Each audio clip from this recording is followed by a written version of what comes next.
Bonjour.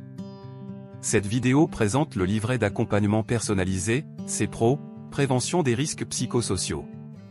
L'objet de ce livret est à la fois de vous prévenir des risques psychosociaux que peuvent occasionner vos conditions de travail, mais également de vous aider si besoin à améliorer votre situation, voire même d'en changer, en vous inscrivant dans une dynamique proactive. Ce livret est donc ni plus ni moins qu'un outil de travail.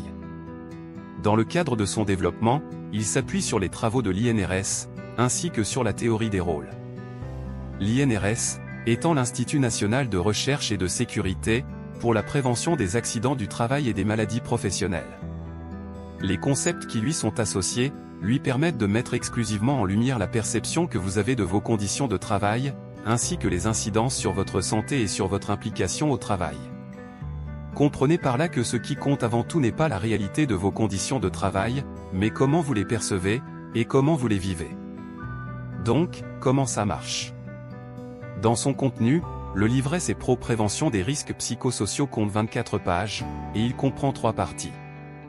La première partie a pour objet de vous aider à évaluer objectivement vos conditions de travail, ainsi que les conséquences qu'elles peuvent avoir à la fois sur votre santé et sur votre implication dans vos missions.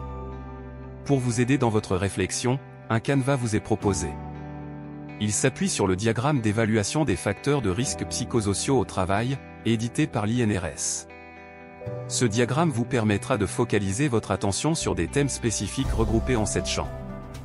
Vous y retrouverez l'intensité et le niveau de complexité du travail, les horaires de travail, les exigences émotionnelles rattachées à vos missions, votre niveau d'autonomie au travail, vos rapports sociaux au travail, vos rapports aux valeurs, et tout ce qui a trait à la conduite du changement et des perspectives que vous offre votre environnement professionnel. Pour chaque champ, sera mis en avant votre niveau de stress ressenti, appuyé par un panel de questions ajustées à votre condition et à votre profil. Cela comprend les pages 4, 5, 6 et 7. Un conseil. Prenez le temps de répondre par écrit à chacune des questions posées. Cela sera nécessaire pour la suite du travail de réflexion que vous aurez à entreprendre. De fait, ces informations vous seront utiles pour compléter les tableaux présentés en pages 8 et 9.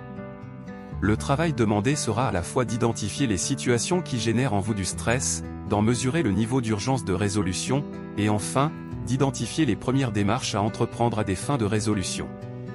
Le protocole proposé repose sur une approche systémique, c'est-à-dire une méthode qui prend en compte différents éléments qui vous entourent et qui peuvent interagir entre eux.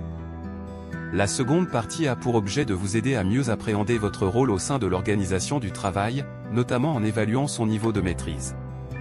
Pour vous aider dans votre réflexion, le canevas qui vous est proposé s'appuie cette fois-ci sur la théorie des rôles, laquelle met en lumière cette caractéristique spécifique. Elles vous sont présentées sous forme de questions. C'est-à-dire, la définition de votre rôle est-elle suffisamment claire pour vous?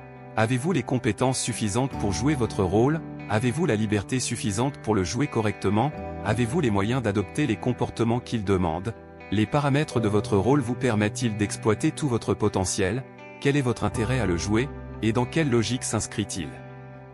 L'utilisation de la théorie des rôles doit vous permettre de prendre conscience de l'impact que vos conditions de travail ont sur la manière dont vous jouez votre rôle dans le cadre de vos missions.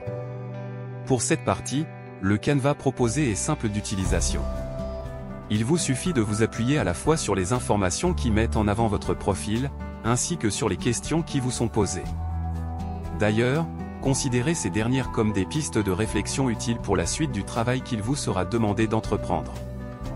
Donc là encore, prenez le temps de répondre par écrit à chacune des questions posées. Les éléments recueillis vous seront utiles pour compléter les tableaux présentés en pages 15 et 16. Cette fois-ci, le travail demandé sera d'évaluer le niveau d'impact que vos conditions de travail ont sur votre manière de jouer votre rôle, et d'évaluer également votre capacité de résolution des problèmes repérés. Le tableau de la page 16 vous permettra quant à lui d'amorcer la mise en place d'un plan d'action afin d'inscrire votre démarche dans une dynamique proactive. Ce qui nous amène à la troisième partie de ce livret. Tout le travail de réflexion et d'analyse effectué en première et seconde partie devra être formalisé sous la forme d'un plan d'action.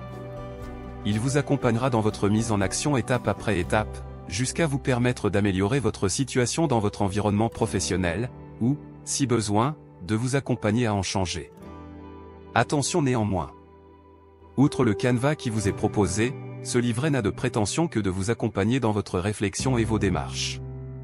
À des fins de succès, c'est en effet à vous et vous seul qu'il appartiendra d'entreprendre toutes les démarches attendues. De même, la qualité de vos résultats dépendra uniquement de votre degré d'implication. Comprenez ainsi que vous devez par principe, et en priorité, ne rien attendre d'autrui pour faire évoluer votre situation.